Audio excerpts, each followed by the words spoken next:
So are we going to talk about explode mode? What is there to talk about? I don't know. It exists. It's a mode. We could start just seeding it into conversations. Yeah, we should. I think we should. And then I could have an mode. excuse to make a song about it. What, tonight? Well, I mean, no, I just mean... You don't have a song for this week, do you? No, I don't. Oh, Fuck. shit. Yeah. I'm hoping to just not mention it. It's all on you to sing.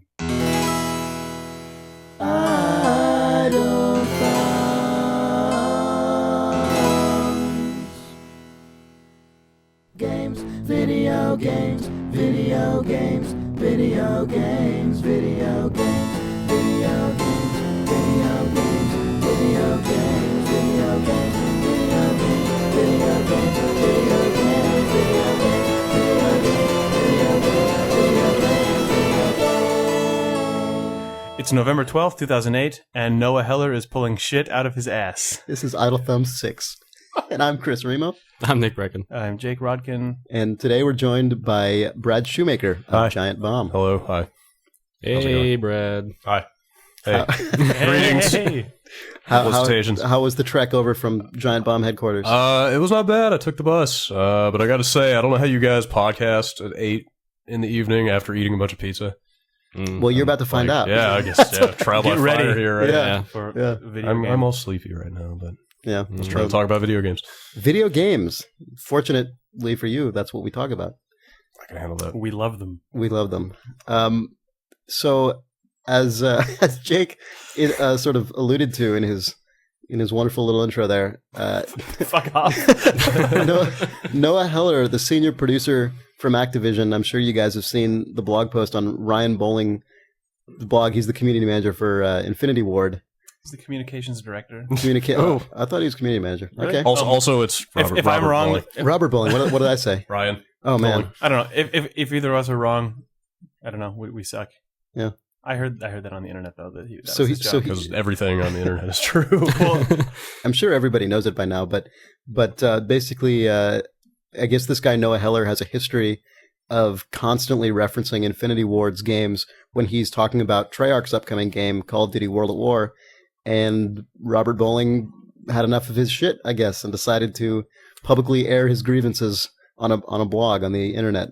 Yeah, Maybe not the wisest course of action, No, but I saw that on GI.biz, and the headline there, like, it was the first I heard of the story, and it said Infinity Ward director attacks Activision producer. And I was like, oh shit! Like it's finally come It's to that. on I guess. now. Dude, yeah, like, oh shit, he jumped him in the parking lot with a tire iron. I actually was like, is this one of those weird, sort of awkward human interest stories that sort of creeps into games? Where it's like, oh, geez, a horrible thing happened in a public enough place. But I had sort of hoped that maybe someone had come to blows. Like that would be amazing. it would have been And amazing. then they found out afterwards. But it like, was actually just awkwardly. that he accused the guy of pulling shit out of his ass. Yeah. And he referred to him as Senior Super Douche. It's possibly the best job title ever. Yeah. I mean, you see that kind of that conflict a lot between. Between David Jaffe and everyone else. Well, Yeah, but usually the conflict is not between people on the payroll at the same company. but I was going to say a lot of times you do see it between the development side and the publishing side, like that. You get that, especially when it comes with producers. A lot of times developers are frustrated by kind of the publish side producer coming in and sort of dictating things. But in this case, But it's they're Call of not Duty making the versus Call of same Duty. game. Like they're different studios. Like Right. they're not working on the same entry. But I mean, in the way that the real world sees this, it is Call of Duty versus Call of Right. Duty. Well, in the real world, people look at the box and they're like, "Sweet, Activision. I like the game from Activision." Like I've seen people do that with Activision. Do you really think they even get that far? Like, I think they No, get. I I think think they they get to Call of Duty and they're like, all right, Yeah, that's probably yeah, I mean, true. I'm sure that's like you. You know that's what's Yes. happening here. I mean, with that guy drawing all the comparisons, presumably to Call of Duty 4, because that's what's going to sell that game. Because Call of Duty 4, everyone Yeah, plays 10 that. million goddamn Right, yeah. But I copies. mean, and no one really. I mean, people say, "Oh, Call of Duty 4 is great," and then they'll play the new one and maybe say, "Oh, that wasn't as great, but it's still Call of Duty. I'll wait for the next one." So I Right. mean, saying if you like Call of Duty 4, you'll love this new Call of Duty. Right. I mean, more Calls of Duty. It may be a Señor Super Douche move, but it's Señor Super Douche. But even better. What was it actually? Well, Señor. Oh, I read. As in senior producer. I heard you say Señor a million times in my mind. I thought it was a far better thing than it was. That would be even more amazing. Anyway, that's his new name. Señor Douche. Señor Super Douche. Señor S. Douche. But I mean, in terms of sort of basically hoodwinking people into buying your game. In Robert Bowling's profile, I think it says he has categories of things I like and things I don't like, and as I recall, things I don't like includes douchebag. A bonus singular. Yeah. So that was an amusing bit of synergy there. I'm sorry, I interrupted. I forget what I was saying. Sorry about that. Okay. Well, so we in the office we looked into this guy's background a little bit. Bowling or Heller? Heller. Yeah. And we hired a private eye. We did some digging. Internet detectives. I've heard of those guys. Indeed, they can be effective.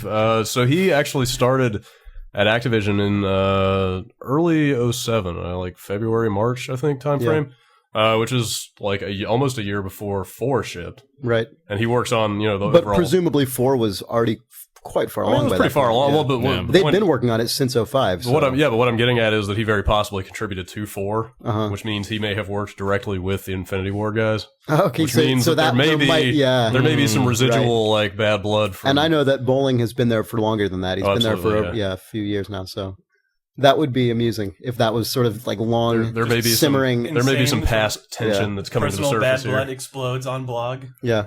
Well, also Noah Heller was the guy who.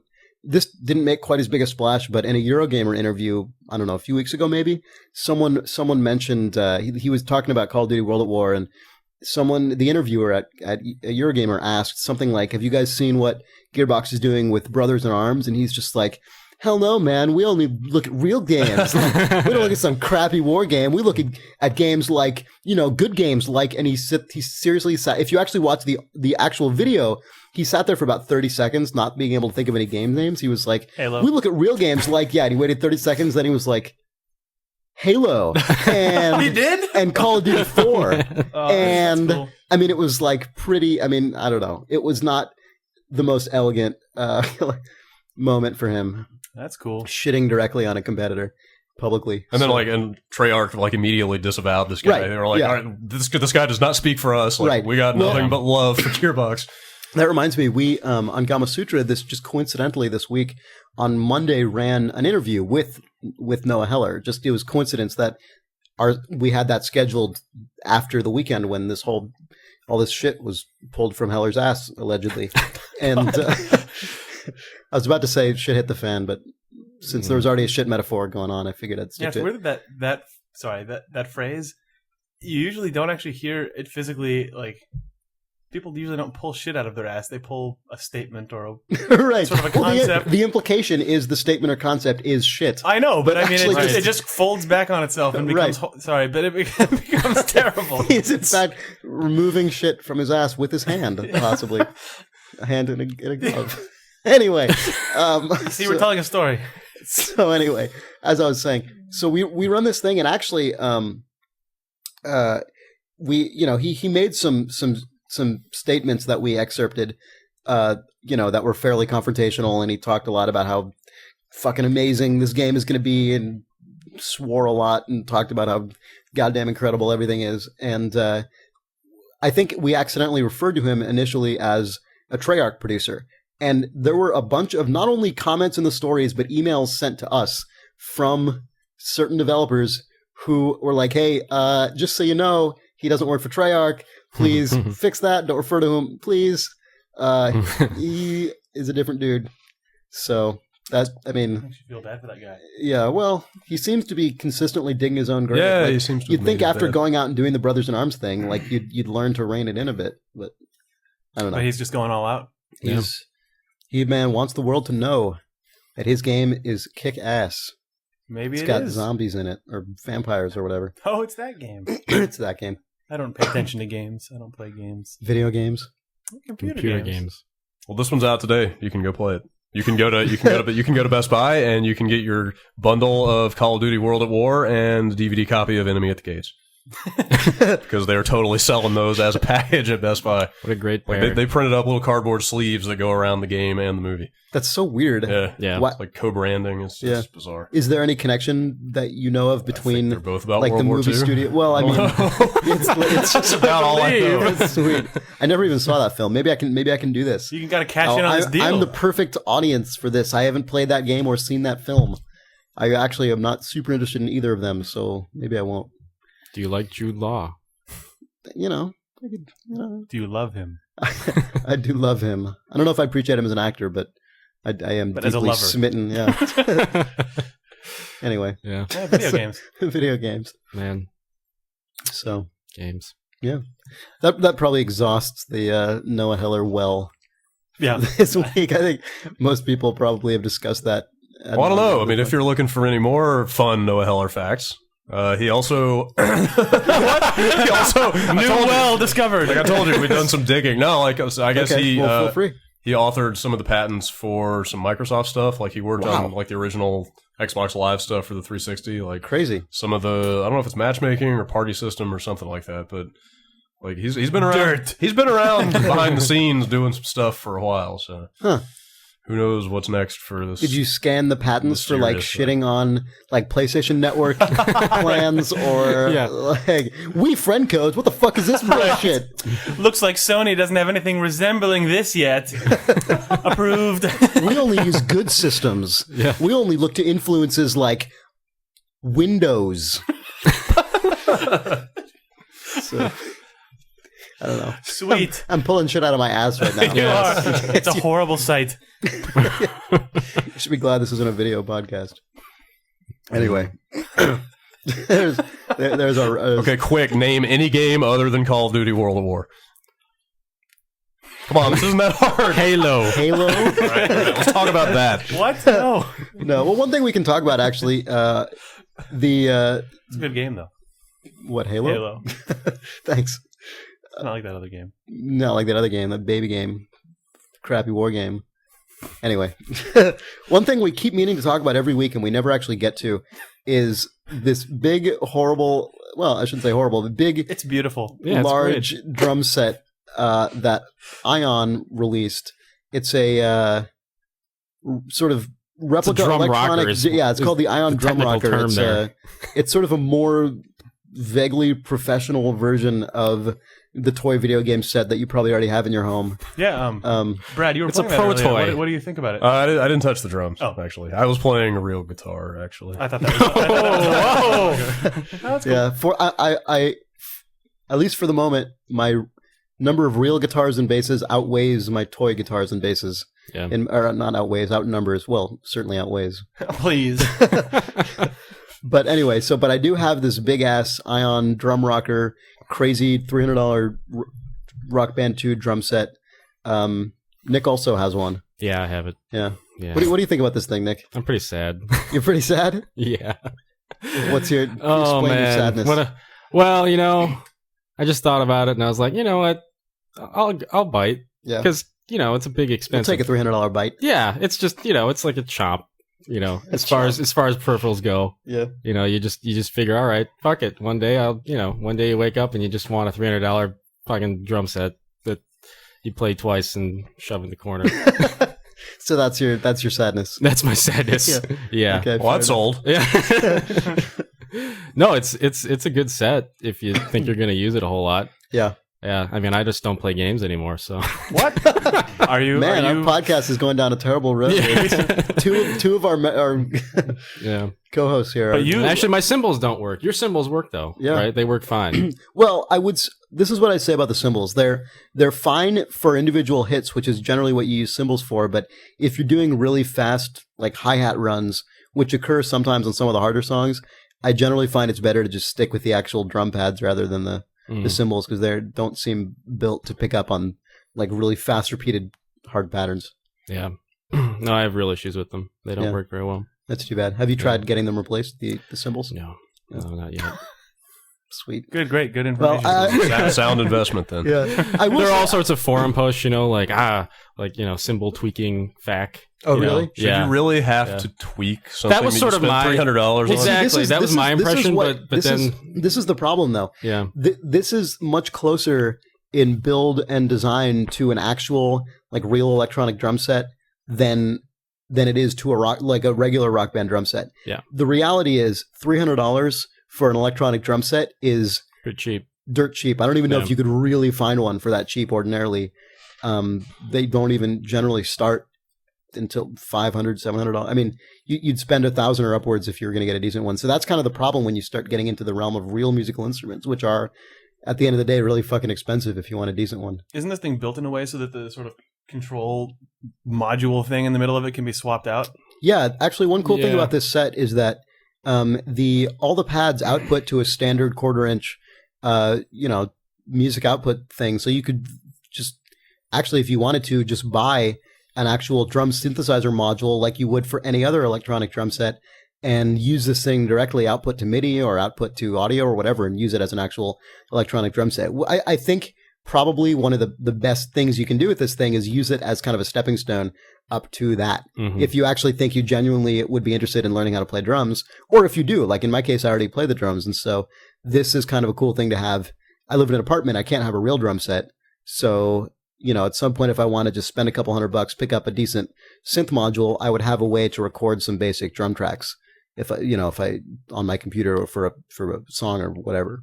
So I mean that's kind of the for a thing. Yeah. That's kind of like one of the, I think, selling points of this, but that I don't know how big the audience. That's how I justified it to myself, but really I just wanted to play Rock Band without missing every fucking eighth note. Yeah. Because of it's worth saying that drum set. I mean, it lives up to that though. Yes. At least in my opinion. Yeah, no, it is a perfect, for the 4 pads. Right. The 4 pads. Actually, the other thing I was disappointed in was the bass pedal. Is very. Oh really? I like the bass pedal. It's clanky.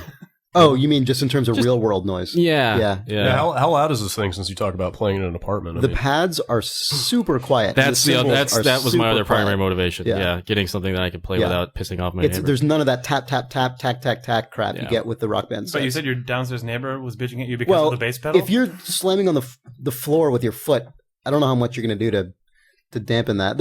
I bet there's some. I imagine there'd be something you could do.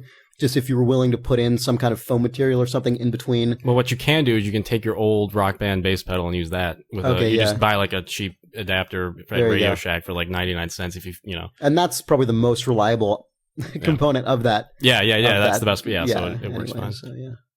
But I would say, the pads are fantastic. I mean, if you actually, I don't know if I could ever recommend whether or not someone should spend $300 on this, but if you've decided that would be a thing you'd be willing to do and you actually play this game, especially if you have people coming over a lot to play and you'd consider making that investment anyway, then you should know the pads are pretty goddamn good.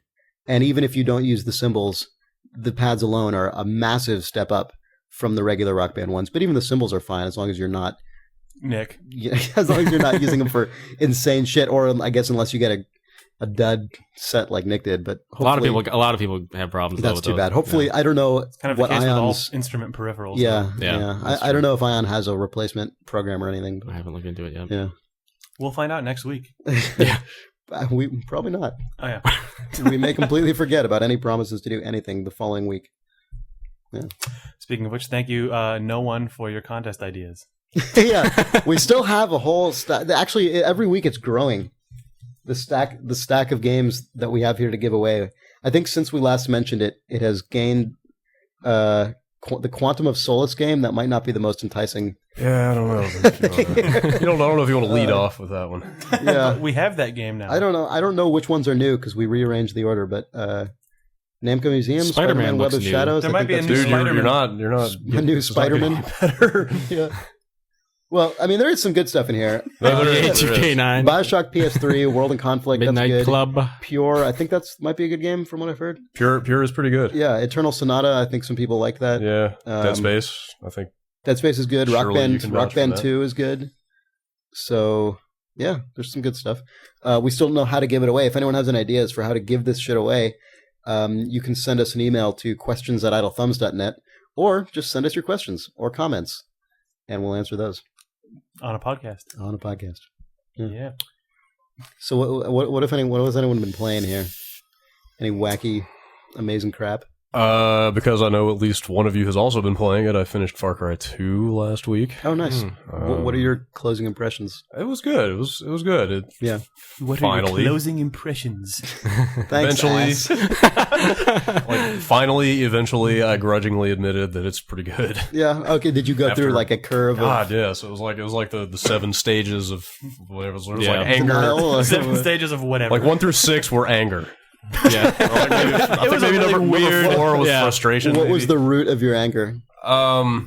You hated it. Was it money? Yeah, fuck that game. I heard that money is the root of your anger.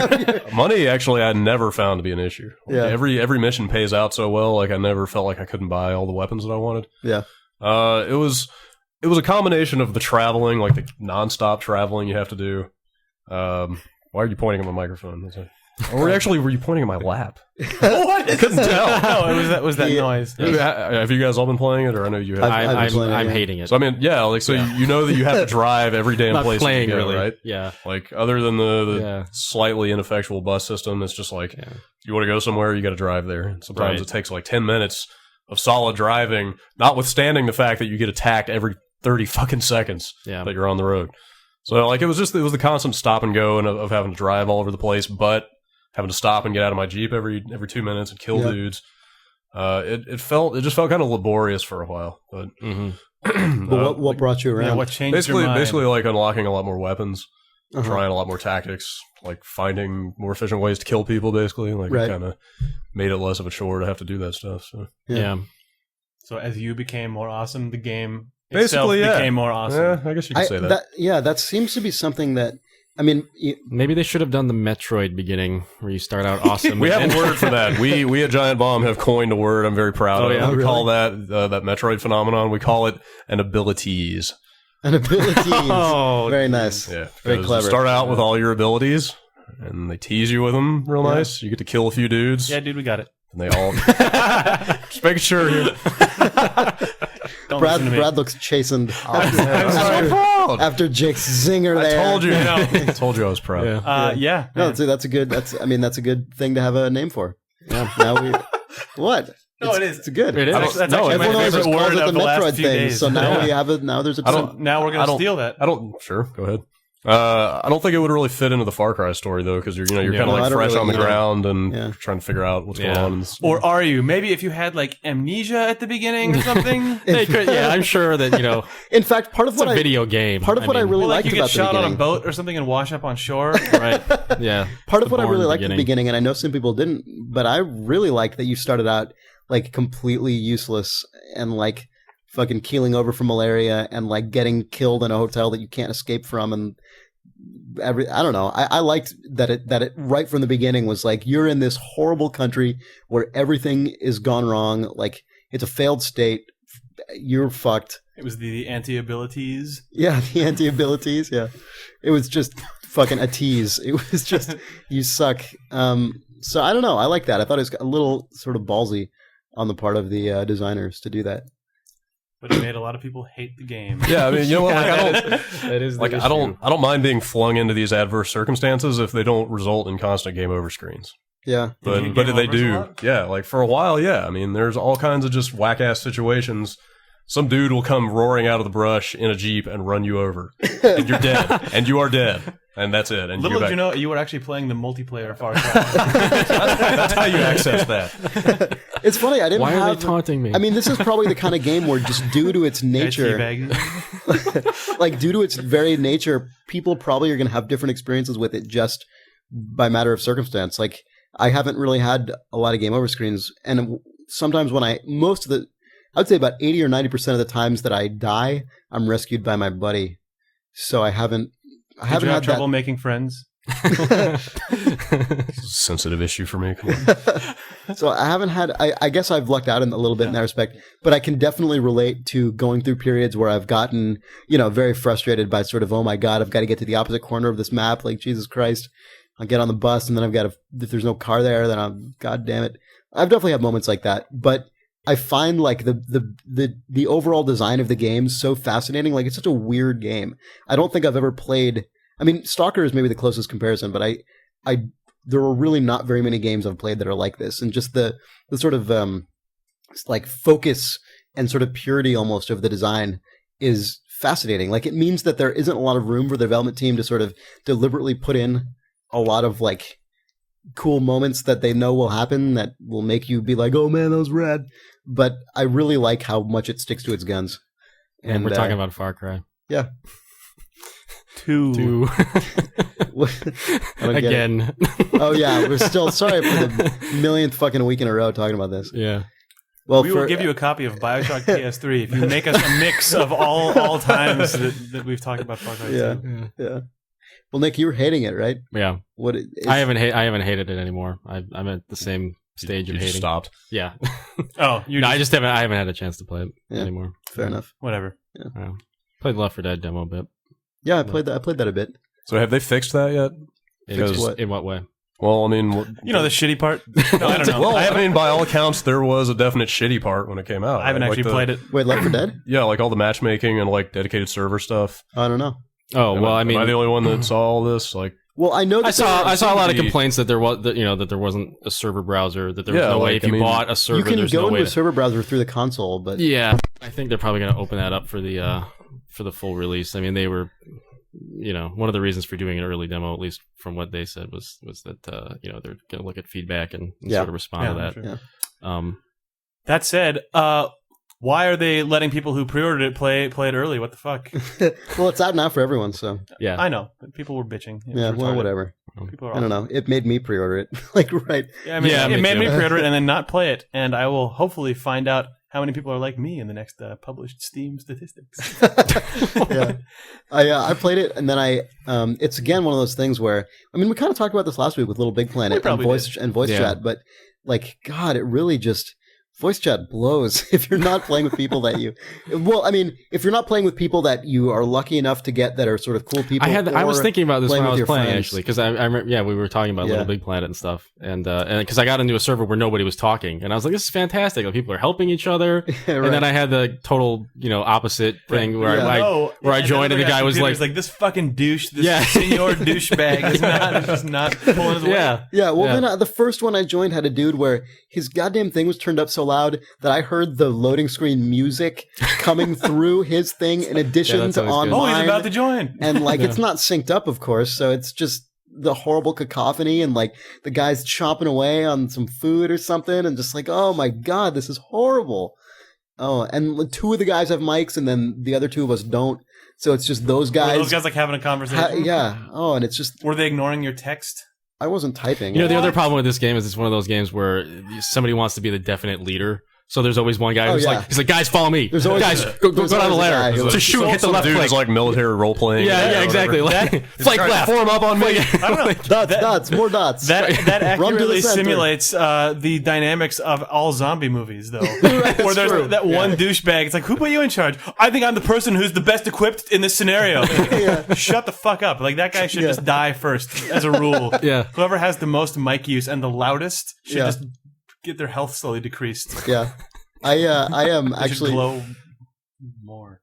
That would be amazing actually if you could actually do that. This guy is a bigger douche than everyone else. So I've only played Left 4 Dead in like a LAN setting where same dudes here. are next to you and you can yell at them. But does it strike you as the kind of game where you're going to need voice chat to coordinate and actually be successful, or do you think you can get away without it? Oh man. Yeah, I mean, I think it is the kind of thing where it'll benefit heavily from voice chat, but I mean, like almost anything, really exponentially more so if you're actually playing with people who are cool or that you know. Yeah, even just in my brief demo experiences, I've only played the demo for a couple hours, but like you, the vast majority of my experience with this has been in a LAN setting with actual people right there who you're accountable to by not just yelling obscenities all the time.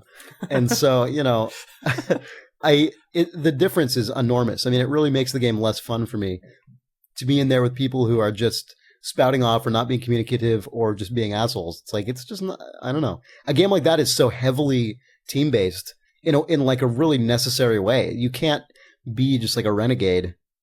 I actually tried I loaded up you just can't be a renegade. Anyway. No, I tried. I loaded up the single player thing and just sat there for it took me about 5 minutes to kill all my AI buddies. It's really fucking hard because they're healing each other. Yeah. Like while you're doing that, they're like, "Oh man, he's down." I'm sitting there pumping shotgun rounds into their heads, it took me forever, and I finally killed them. And then it was actually kind of fun trying to, like, I survived past, I don't know, past a checkpoint or so. It was pretty fun, but then, eventually you just get fucking owned because it's designed for 4 people. But it was sort of a fun exercise. It would be interesting if they released or if someone modded it to allow you to attempt, a single player run. They left one dead. Because I think an impossible experience without just, even if it was fucking ridiculously hard, if I didn't have to listen to 3 other idiots fucking spouting racist bullshit, like that might still be preferable. Yeah. So, well, you can always turn chat off. I know I've had pretty good luck with just That's Steam. good. I had terrible luck. Yeah. Yeah. I mean, it's just Steam in general. I don't know. It's the luck of the draw. Yeah. It's the luck of the draw. Yep. Are you just gonna sass me? I'm sassing you. All right, we should take a break. Yeah, let's take a break.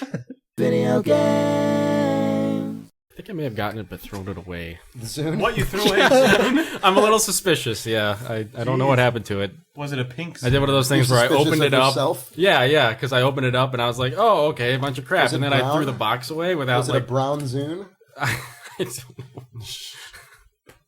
I think it is. I Actually. would love to have That's what I got rid of the rest. They're surplus. Right. Yeah, they just spray painted a gear on it. Do you remember that thing where like one out of every 50 Zunes of that era was a pink Zune? No, what? It's like the original Zune. What, accidentally? No, like it was like a J Allard like special. Where, like, you might get the sweet Allard. pink Zune. So it wasn't like it was not labeled, or there was a tiny the serial number on the box was different, but there was no other way of Was knowing. it actually an Allard edition? Because that would be amazing. Can we just talk about Allard? Yeah, let's talk about J Allard. Okay. Man, did you guys play Space Giraffe?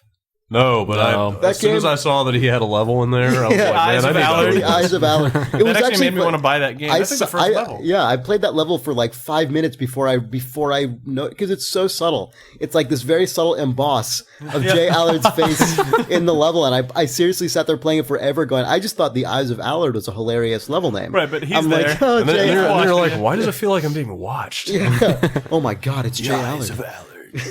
The eyes. Yeah. Yeah. That was probably maybe the best part of that game.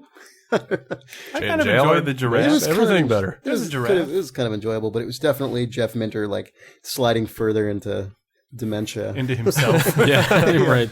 Yeah. Yeah. Anyway. I still really like the early screenshots of that game. They were I know, with or it just said Otter Spunk. Yeah. Actually, did you guys, when you were at GameSpot, do you remember that? I remember Jeff Minter he said that he put all sorts of weird profanity hiding in all of his screenshots so that sites like GameSpot would not post in development screenshots, so they would only post final shots instead of lifting them off his blog. Well, I don't think you guys put them up. I remember because I thought that was so hilarious. I went to IGN and GameSpot, and those screens were not posted, as I recall. I wonder why. Weirdly, GameSpot would not publish the words Otter Spunk on their website. Well, there were others that were more profane than I know, that. that was just the funny one. Yeah, that was the funniest one, yeah. So speaking of Otter Spunk. Otter Spunk, let me tell you a story. Now, speaking of the Xbox, Brad was going to talk about the NXE. I was. I was. Yeah, okay. Well, now that you mention it, yeah, I've been messing with that. Is that a new Xbox experience? It is. Oh. I'm actually amazed how fully the internet is buying into that acronym. Yeah, right. It's I know, dude. It's like marketing genius. Yeah, it really is. How have they attached this stupid nonsensical acronym to this free update? That made me think that there was Allard involvement, but there's not. Yeah. It's weird how far they're taking that thing. I went to that new site, Video Gaming 24. Is it Video Gaming 24/7 or just Video Game 24/7? Something like that. I know they say it, but I think it's a Eurogamer offshoot. Video games. Yeah, it is a Eurogamer. Yeah. But I went to it today, and they had a site skin for the NXE. Jesus, Microsoft. I've seen a lot of TV commercials on ad campaign. Microsoft announced that a lot of television commercials for that. Yeah, they said that they're spending more on this than they ever have on an Xbox-related advertising campaign, which is crazy to me. Yeah. I don't know, they're advertising this thing that they're pushing out for free. Sweet, the fall update. Yeah. Oh, I guess also it's the most important initiative. Why? What? Well, I mean, avatars. On what other system? They're really hoping that such avatars. With Xbox 360 is now cheaper. Christmas is coming up, and they're probably going to see a surge in gold subscriptions after this as well. I mean, I don't know. Yeah, I know. It's interesting. It's I mean, why not do this? I guess it's not like I'm holding against them, but it's definitely like such a manufactured relaunch where it's, it's like we've created just this reason essentially to pretend we're launching like a brand new system. I guess, but I mean, I like just that, like XBLA and Xbox Originals and all the other DLC that they've had on the service is cool, but I think it's been, with the exception of like people who have managed to find that there's PopCap on there, I think it's more hardcore. The audience that's doing that, and I like that Microsoft is now putting a huge amount of effort behind Xbox 360 is like the downloadable console. Like for a long time, like I guess it was the Allard shtick was the HD era, but with the Xbox 360 is like high def, and I'm glad that the new way they're pushing the 360 is this is the console that just has all the cool online crap. It's funny that you bring that up. That actually kind of, and I don't mean to just shit on the PS3 here. I really don't. But like bringing that up, but you're going to. Well, I was just gonna say like the Xbox 360 does really have that strong identity to it. You know what I mean? Like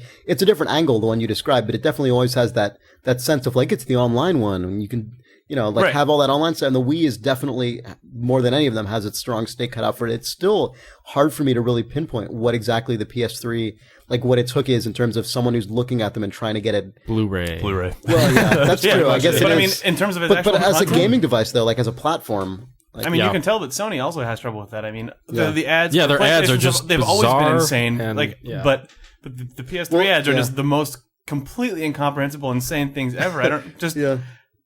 We have a PlayStation 3 here. That's pretty much all we can say in this ad. So we're going to show this crazy, weird, like spray painted person, like or something. I don't know. I mean that's a good point. I guess the PlayStation 1 and 2 were ubiquitous and successful enough that they never had to carve that out. It literally was. This is the device that is your device for everything. Well, like it's your gaming thing. To be fair, the PS1 and 2 were both built on third-party exclusives. Yeah. Like Sony's never had to. That's true. Sony's never really had to build their own brand identity very strongly because they always had like this is the Final system that has FF and GTA and the Metal Gears. Right. I mean, so they've kind of brought this lack of identity on themselves to an extent. Like they're still maintaining this kind of laissez-faire attitude. When Crash Bandicoot died.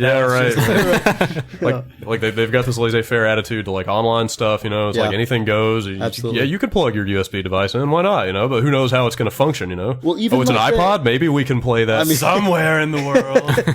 I don't know. I'm just saying it's I'm getting way off topic. You should talk about new Xbox experience. Yeah.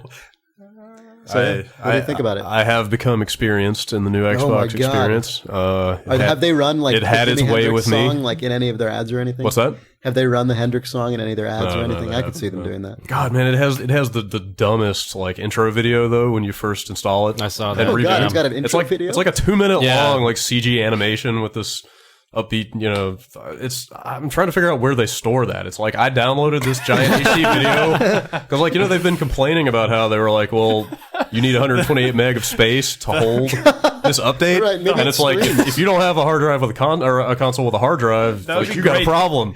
Maybe that's 120. That would be awesome if that was like the whole requirement. Streaming. Do you think it's streaming? No, I don't think so. There's no way it runs too smoothly, and it plays. If it's HD, like, have you bought any HD video content off of the? No. And it also takes plays, fucking forever. It also plays the moment the console boots. It's like you get the boot animation like straight into. And I guess even if it was streaming, it would still have to cache it somewhere. So. Yeah.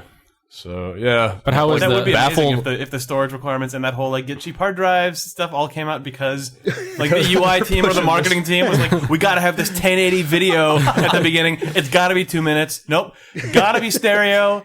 5.1. Yeah. So I mean, communicates the vision to the consumer. Like, baffled from moment one minute one when I saw this thing, but about minute like 2.5 or so, I was on board with this thing. Like, oh really? Okay. It pretty quickly makes its own case. Yeah. It's like I jumped into Marketplace and I was like, oh, that's a game I'm interested in, and I go to it and it's like, all right, here's a page of everything you can buy for this game. Here's all the themes and gamer picks. You don't have to wait 5 minutes for it to scroll. It's all the next instant. sentence of the description. That's the worst. Like it's all laid out pretty intelligently. It's like, all right, here's a page of like all the features this game supports. Yeah, that's really good. Like here's some screenshots and videos if you want to see those. I mean, like the information is laid out very intelligently.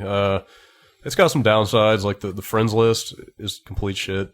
Really? It's like totally useless. I mean, it's that avatar-based thing? Yeah. Like God, I'm talking about like friends as a section on your kind of main menu. Like you're never going to use it. How is this set up? Like basically you can see like one avatar at a time with two more kind of overlapping. God, that's so in the irritating. background. Is there no option to just use the standard? So like you remember when they made the comments a few months ago? Remember a few months ago they were like, "Oh, you can still use all the blade stuff. It's in there." Like, it's kind of in there. Yeah. And the way it's kind of in there, secret blade. That was actually you hit the so you can hit the guide button like anywhere, even at the main menu. And it pops up like kind of a mini blade interface in the middle. Mini blade. And that's I'm copywriting that term, by the way. But like, so that's where you get to the actual friends list, like abilities, mini blade. So it's in there, but you have to go through this extra menu layer to get to it.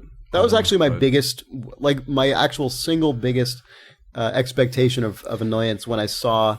I had a demo of this during, I guess it was E3, and I really thought the friends list stuff looked clunky and clumsy as hell, and I was really concerned. And I guess get ready for it to be the first thing to be patched out. Then I mean, I hope so. Yeah. That friends list is basically there to look at other people's avatars, and that's all it's for. Like, no, after a week, who cares about that? Although, I mean, I'll confess, you can look at all the Hitlers. I sat there for a good 20 minutes this weekend and like made an avatar. Oh, yeah, there you go. Kind of looks like me. But I mean, at a certain point, you're just going to want to see fucking 20 friends at a time. Yeah, like, you know. Well, that's what the after kind of the novelty interface wears is off. there for. The mini blade. Yeah. Yes, that one. What do you think about it, Nick?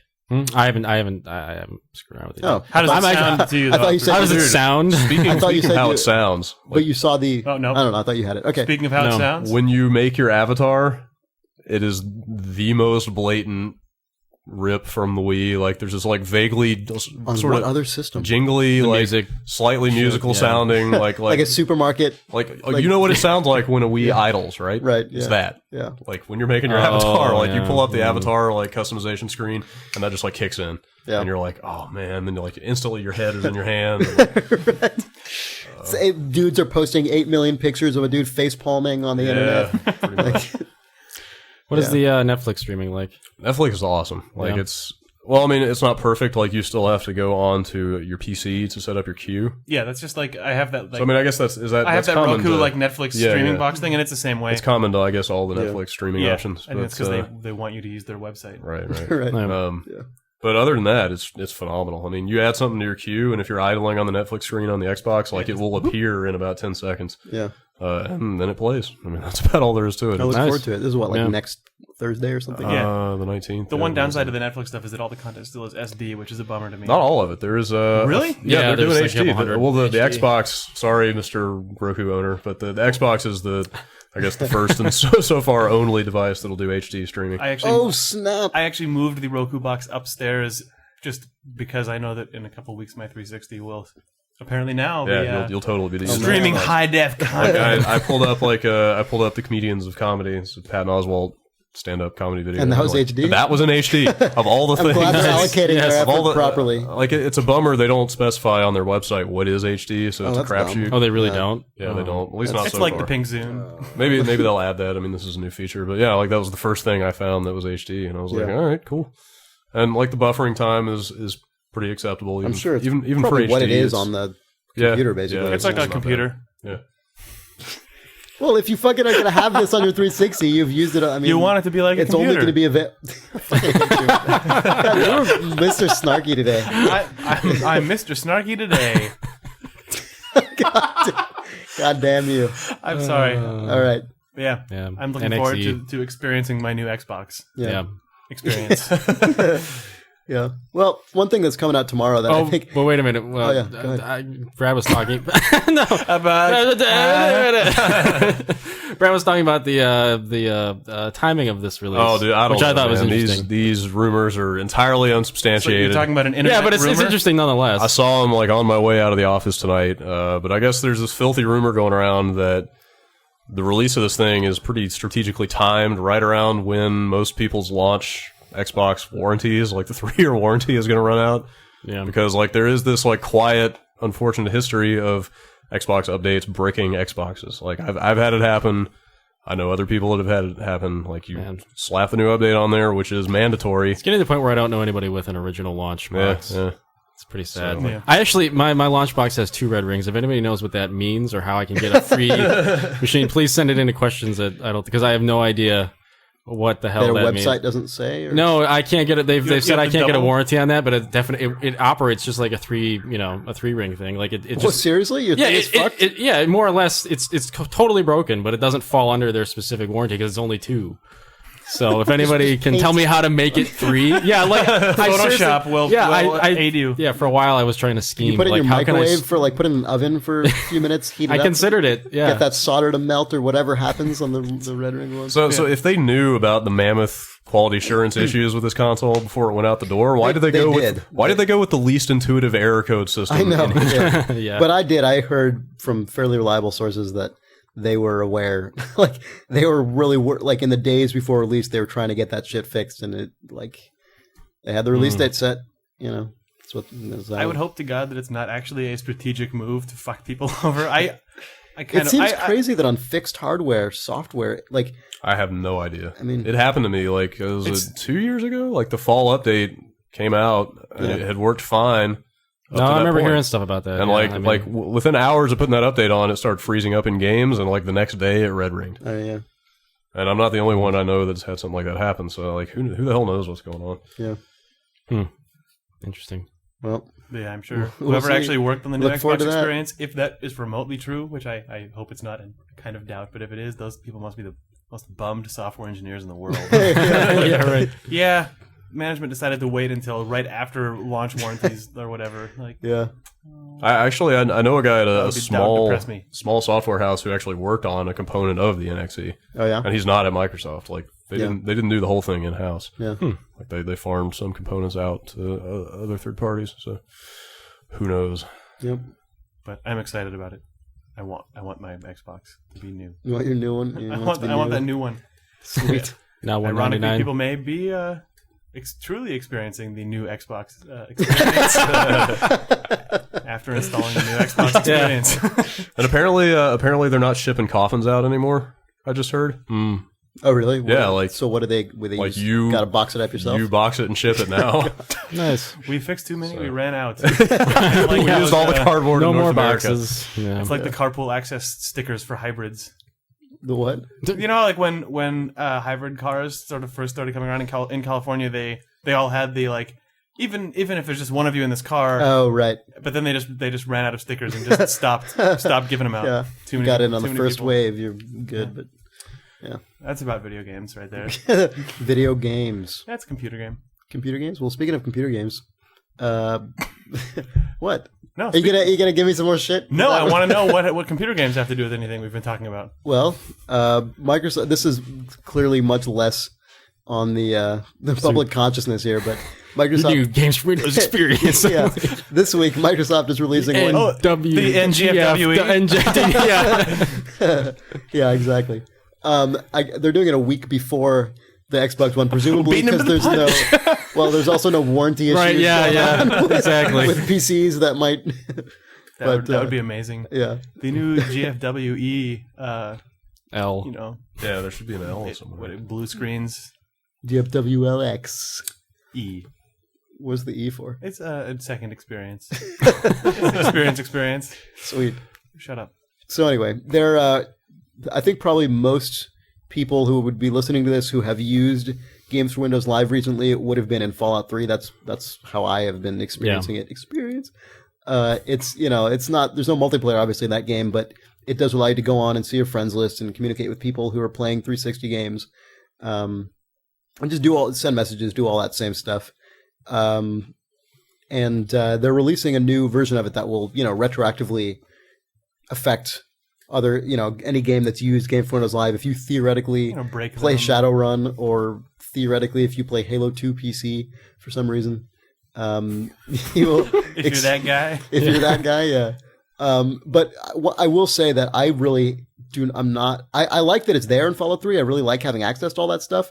I think it's actually really cool, and kind of why not? I don't know. You have all your achievements, you got all your buddies, you can see who's online. But the interface is terrible. Like, it's so clearly just like a shitty, lazy console port that is awful. And they really went back and actually like redesigned it in a really PC-specific, clean way that really only has the slightest resemblance to the old. How much does it resemble Steam? Yeah, that's what's funny. There, in addition to the in-game thing, doesn't resemble Steam at all, whatsoever. But they are coming out with, on the same day, Steam. You can go to Microsoft Steam. Yeah, it's the successor to Microsoft Bob. On the same day, he's a jerk. Yeah, I hate that guy. You can go to gamesforwindows.com and actually get a standalone client. So one of the weird things about this is there wasn't a standalone client. Like you could only access this stuff through a Games for Windows enabled game. So now you can go get a standalone client. It'll have like a little front loading thing with a marketplace for DLC. I don't know if there actually will be any DLC on launch day, but it will be set up that like Bethesda's Fallout 3 DLC will come through that, right? For example, and show you like other games that use the service and all that stuff. And it really is a lot like Steam. Like you go to a game page and it's got all the info and it's sort of the more kind of light blue kind of Windowsy look. Right. It's not dissimilar. It's weird that they launched the service without that functionality because that's the sort of stuff that will make people actually realize that it exists. Yeah. Well, it's the kind of thing where like now that Valve has done all that stuff, it's like it seems like almost a no-brainer. You'd think since Microsoft does it all on 360, right? They would have. Yeah, I mean, you get the feeling from what Valve said that they really didn't think about it in that way when they did it, but the fact that they made everyone who played Valve's games go through that launcher, right? Like that was it. Yeah, that exactly. It seems like I don't know. Yeah, when GFW launched at the beginning, it seems like that would have been the first piece that they took. Right. Well, they do that on 360. Right. That's what I mean. I mean, the 360 does it, and Steam does it. Yeah. And sort of cutting out that home screen element is funky. Yeah, but I mean, at this point, really, maybe developers weren't into it when they started it, or they just didn't think about it. Maybe, but I mean, it just seems like a weird thing to not think about. Yeah. Well, it was like much more fundamental was just how shittily it was designed on the PC. Like, I mean, Nick, did you play Fallout 3 on the PC? Yeah. Yeah, so, I mean, you used the GFW Live stuff? Yeah. I mean, did it seem to you like the buttons didn't even work properly? Yeah, like, I know the mouse didn't even interact with them well? Like, it was so clearly... It's just very sticky. It's like reprogrammed from a console-based... In fact, even right now, like, they finally... I can't even believe this wasn't changed originally, but...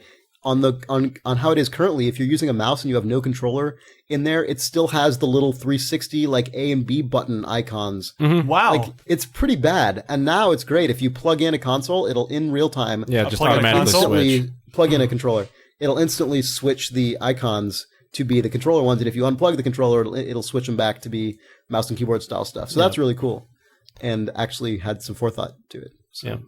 The thing I liked about it was it just seemed really lightweight and just sort of, Yeah, exactly. Very much, clean. Yeah, much more of a minimal approach. Yeah. Which is what they needed. Right. Yeah. Like Steam. And this... Yes. Yeah, exactly, like Steam. And this is just... But actually, from a design standpoint, it is a bit more colorful and more attractive than Steam in a way. It sort of trumps Steam, in that respect. I mean, there's no full game digital distribution, which is probably still the most appealing thing about Steam. Like... Just having that launch pad for all that stuff, and you can. It's but get ready for it. In a couple of years, we'll get GFW originals. Well, I'm sure they will. But I mean, even right now, like I bought Fallout 3 through Steam, so I launch Fallout 3 from Steam and then activate Games for Windows stuff. And Microsoft's, why not? Like, there's no reason not to. I know, it's like, weird. Yeah, it is kind of weird. But I mean, Microsoft has actually worked, I guess, with like Stardock, for example, that runs Impulse, which is a Steam competitor. Like, they've actually worked with them to make sure that if you launch a game from Impulse, you can still run Games for Windows stuff. So, I mean, Microsoft, I think after owning Windows for 20 years, is not in denial about the fact that the vast majority of software that runs on Windows is not made by Microsoft. So, I don't think they care that that Steam exists. I mean, but it'll be interesting seeing whether developers actually incorporate this stuff. It's like... There's still hardly any games that actually use Steam multiplayer services, and there are very few games that use Games for Windows Live multiplayer services. Right. But I think Microsoft is starting to make the case, and they mentioned this to me, if you're a developer that's making a cross-platform game and it's coming out on 360 and PC, and theoretically also PS3, but especially PC and 360, it's like so much easier for you since you've already done all the work to implement achievements on the 360, implement live matchmaking on the 360. It's so much easier to just do the exact same thing on PC. Yeah. And yet a lot of developers... What's actually easier is to not do achievements and shit in your PC port. Well, right, but if you're going to... the achievement stuff, sure, but if you're going to go and integrate GameSpy or something, that's then true. You might as well just be integrating Games for Windows Live if you're already doing the stuff on 360 SKU to begin with. But no, obviously, achievements is still extra work, but yeah. But it's an extra selling point, too. Right, exactly. Some people do care about that stuff. Yeah, and it adds to your 360 achievements. So the people who actually care about achievements, like they would care about them equally on a PC game because it's your same number that goes up. Yeah. The other thing to note is that Steam has no DLC solution. So that's true. So I mean, from a publisher perspective, you know, it's going to be much more attractive. Right. You know. Like Bethesda's Fallout 3 DLC will exclusively be coming through Microsoft stuff. So you'll only be able to get it through Games for Windows or Xbox Live, which is interesting. And Microsoft said they didn't approach Bethesda with that at all. Like, I asked them specifically, and they're like, no, we're glad they did, but Bethesda, I guess, just... It just made sense to them. Yeah, they were just like, well, is it actually worth it on PS3? Like, yeah, that makes me wonder how Shivering Isles actually did on the PS3. Well, didn't it come as part of the whole thing? Oh, that's right. Yeah.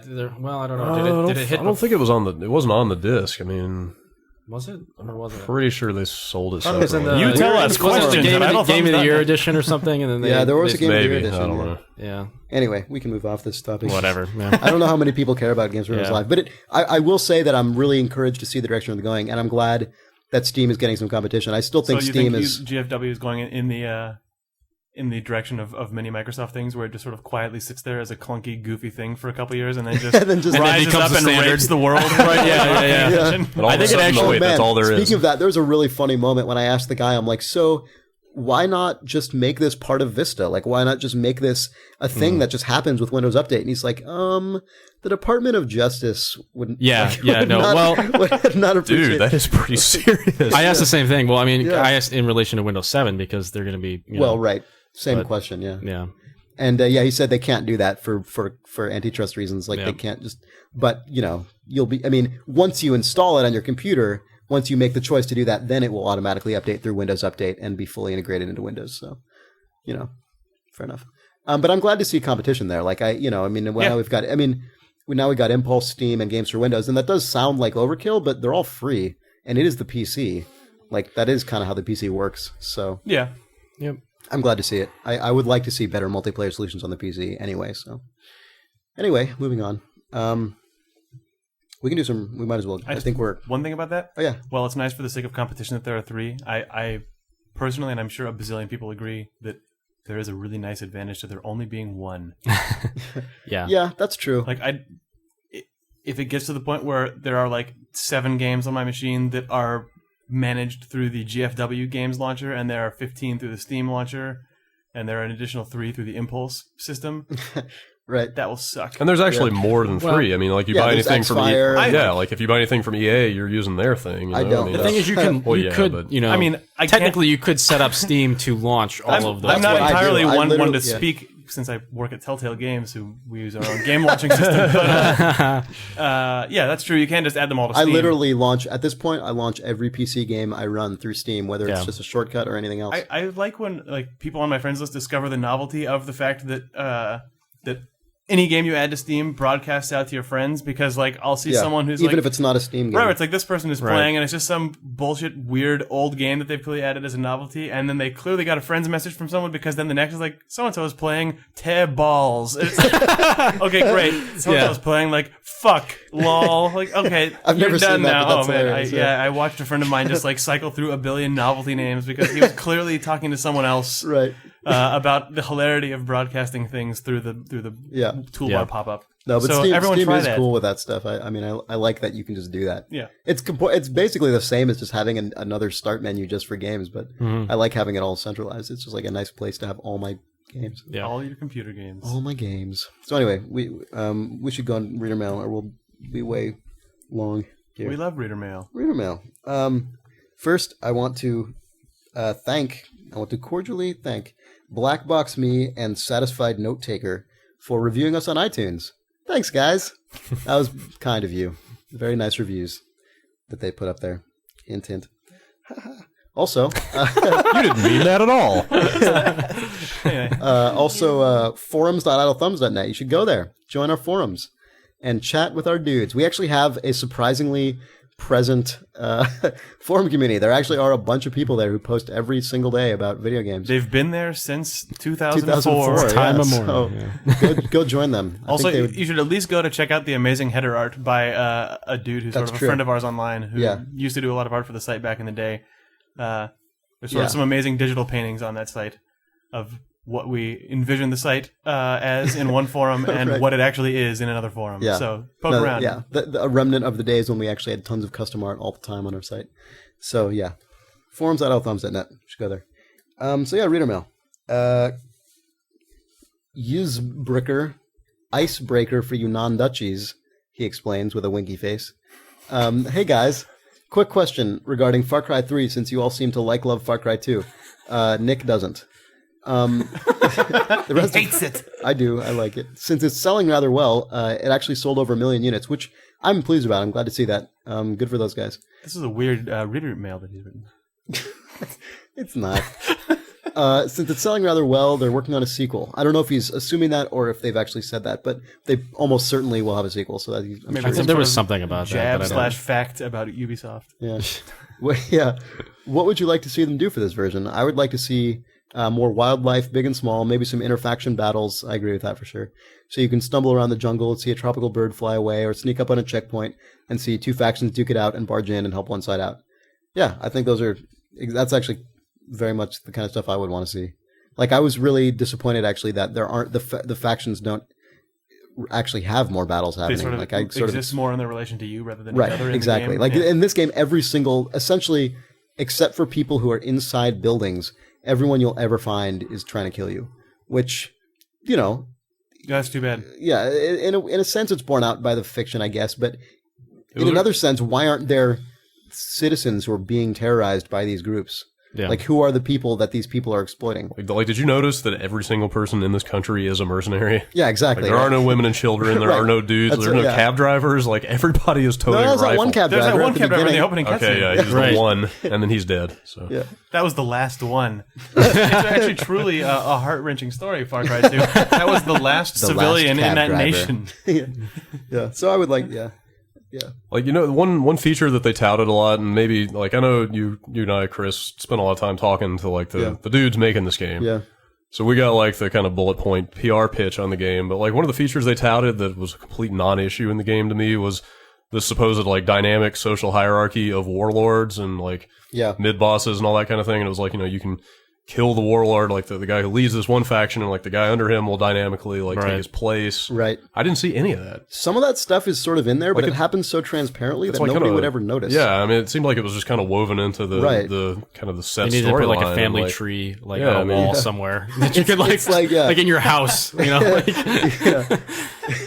It's such a quiet and like seamless thing that doesn't actually change the gameplay in like a really tangible way that I think it's hard to notice. Like some of the stuff they have in there is kind of impressive in that I remember early on, and I think I've told this anecdote, but I think early on when I was looking for technical help, I noticed a bunch of people post about the first mission and like they all described a different thing, which I thought was really cool. But again, you're never going to notice that unless you're actually talking to people. And you know what I mean? It's the kind of thing where the dynamic aspects of it are so seamless that I think they would be more borne out, frankly, if there were things like interfaction battles and civilians who were at this point not being terrorized. At this point, they are, because this faction gains more power.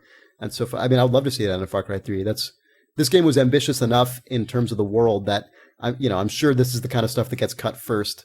But now that they've got the kind of systems down, I would love to see more of that social interaction.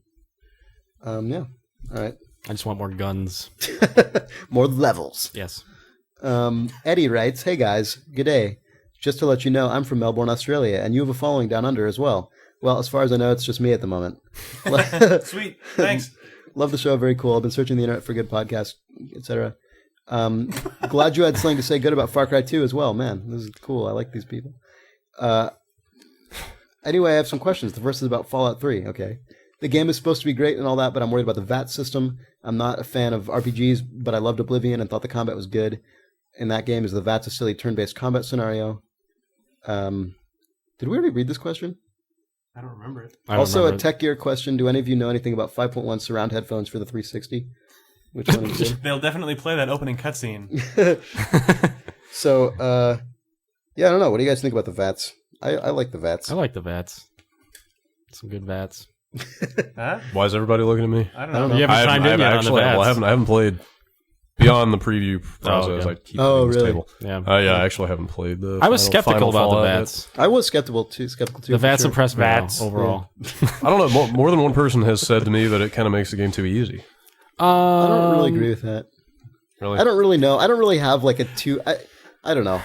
It would take makes it repetitive in a way. Annoy me by being too easy. I don't care enough about a game that's that goddamn long. Like, I don't need it to also be fucking frustrating. Yeah, I don't know. One of my coworkers said his strategy just became equip shotgun, run up to a guy as close as you can get, pop the V.A.T.s, and headshot over and over, and you shoot him in the face with your shotgun. Yeah, but that was hilarious. I mean, that was entertaining. I can't knock shooting people in the face with a shotgun at point blank range. Yeah, I mean, it did get a little. Yeah, it's exploitable and it got a little repetitive. But I think that some of the harder fights, you definitely couldn't do that. So I mean, but that one guy totally. Yeah, that one guy. Yeah, that is eventually how you just start dealing with super mutants. Because they're such big, fucking annoying big ass fuckers that you're just like, oh my god, they're slow enough that you generally can just run right up to them and pop their heads off. So, but it's fun. Yeah, but I mean, I don't know. Fallout 3 is kind of one of those games where there are a lot of little things you can criticize. Like, that is one example. The animation is pretty bad most of the time. Like, there are a lot of little things. Like, some of the voice work is inconsistent that I suspect arises from having so much goddamn dialogue that, you know, adding stuff in later on for a new session, like, it would be hard to maintain. But, I mean, they're all things that it's like, okay, fine. But, like, the overall experience to me is so enjoyable and so perfectly sort of capturing what they're trying to capture that stuff has not really gotten to me. Let's see. Syl, a game designer with Cyanide Studio, which I think is a French studio. I could be wrong. He's offended now. That's just what I remember being the case, but maybe not. He is critical of us for laughing too much. So I'm sorry about that. I think this episode we actually haven't. There might not be as much boisterous laughter as there possibly has. Sorry, I tend to bring the mood down a little bit. Sorry. We asked you to, though, after reading this email at the beginning of the podcast. So I might have just lied. But he does say, keep in mind that if I took time to address you with this mail, it's because I enjoy a lot what you were doing, and just sharing my point of view for you make this an even better performance. So thanks, Guy. I appreciate it. You got your wish this time because... Yes. Because we hate laughing. Shouldn't that be thanks, Guy? Thanks, Guy. There you go. Well done. All right. On that note, we should probably wrap this up. Sweet. So, yeah, thanks, Brad, for joining us. Thanks. Yes. He might not be enthusiastic as we are. Good to be here. Thanks. Yeah. Bye. Awesome. Fired up. Video games. Video game. Serious business. Video game. Remember in the 80s when 2-liter soda bottles had like the plastic base? Yeah. Yeah. They don't do that anymore. They just expose the yeah, that's true. Rip-off part. Yeah, that's weird. I haven't thought about that in many years. It was empty all the way down to where like the base was on the 80s ones. Right. Yeah. Mm-hmm. I also had one of those homemade like make a whirlpool in 2-liter bottle things, and I was annoyed that one of them had that base on it. Yeah. True story. I remember that. Once I remember in elementary school, we had to save it for the. We had to make some kind of vehicle that would go through like a tub of water, but we could only make it with things that we brought in our lunch. So, like, my friends and I, we came up with it, in retrospect, idiotic idea to try to have it powered by the reaction caused by baking soda and vinegar. And so we brought baking soda. Yeah, right. Well, we brought the baking soda to like brush our teeth. Thanks, Mom. And then the vinegar to like put on like a salad, like lettuce that we brought to create a salad. Mainly, it was more hilarious to us for that reason than it was for the scientific purpose of attempting to make a propulsion system. It didn't work at all. It just sort of sat there with shit like spewing out the back, spinning around in a circle. You could have used it maybe to do something. We didn't. I'm glad that you did. We thought of it literally as like an exhaust port on the back that would somehow like propel the thing through water by expelling whatever expulging, whatever substance is created when you do that. I think it's vinegar and baking soda. Yeah, but I mean, there's clearly a chemical reaction that goes on. Science. It was expelling science. She blinded me. Lunch science. All right, we should get started. Lunch science. And then we made a band called Lunchware. That was another assignment. Why the hell did we have all these assignments? What a weird school I must have gone to. You went to a special school. Wizard. It's November 12th, 2008, and I made eye contact with someone else while saying a thing. Yeah. It's November 12th, 2008, and Noah Heller is pulling shit. Everybody look the other way. No, it's just... that's going to be a thing then. The Wizard. Stop laughing. Don't laugh. Video game. Rib. No fucking rib.